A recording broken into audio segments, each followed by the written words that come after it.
dipilih akhirnya dia menjadi berita. Sudarlun, sebanyak 24 siswa Madrasah Aliyah Darul Ulum Banda Aceh berkunjung ke kantor harian Serambi Indonesia yang beralamat di Jalan Raya Lambaru kilometer 4,5 Desa Menasah Manyang, Kecamatan Ingin Jaya, Aceh Besar, Kamis 21 Oktober 2021.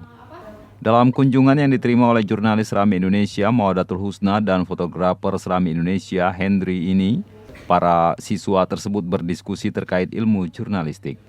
Antaranya tentang sejarah singkat Serambi Indonesia, dasar-dasar menulis berita serta teknik meliput di lapangan, dan kiat-kiat untuk menjadi jurnalis.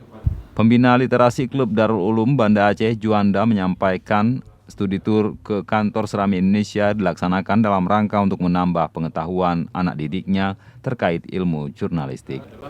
Bagaimana meningkatkan kemauan dan keinginan anak-anak untuk meningkatkan kemampuan literasinya. Madrasah Sanawiyah dan SMP Islam namanya.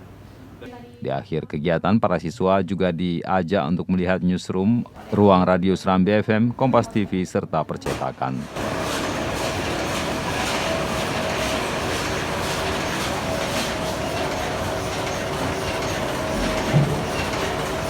Dari Banda Aceh, Henry, Serambi On TV.